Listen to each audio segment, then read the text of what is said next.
Everybody, Terry here, 2-6 Golfer. Guys, welcome to the video on, are you consciously trying to shallow, when you're on the downswing, are you consciously trying to shallow the club? Guys, if you're trying to shallow the club on the downswing, you're not being consistent. You're not being as efficient as you can.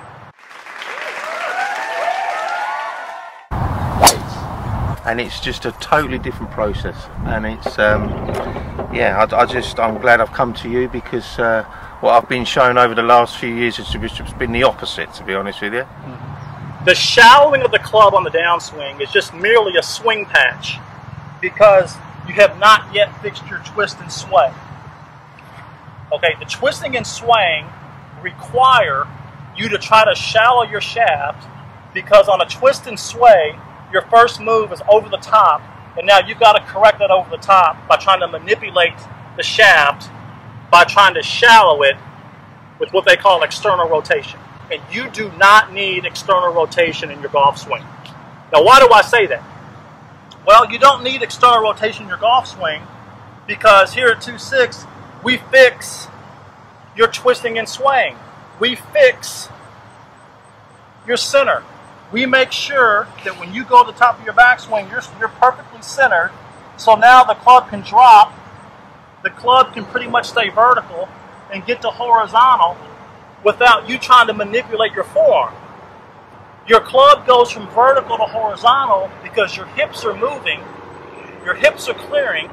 So if I'm hitting this ball and I'm staying more centered, here I'm just concerned that my center does what? My center moves here and it just moves through the ball. And I took it out to the golf course, and immediately when I just using the 2-6, instead of slicing the ball and hitting very, very short distance and missing the ball, I started hitting longer distances and started hitting the ball more consistently and playing well, and I enjoyed it.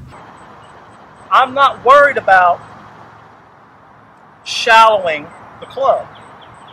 The shaft, again, automatically does what? Goes from vertical to horizontal by my hips moving, head staying back, locking back the trail shoulder. The only thing you have to control is your head staying back. And everything else moves on its own movement in a one-piece downswing through the ball. So there's no need to worry about how things shallow. So I hope this helps. Now, in the last, I think we have 1 or 2 emails left, but in the next video, the next email you're going to get, I'm going to talk about how there's absolutely nothing you have to worry about, okay, when it comes to trying to get into your club positions and your body positions more readily if you set up right over the ball and grip and posture it. Now, for those of you who are watching this video, again, click the link below. Join us. Opt in. We'd love to have you.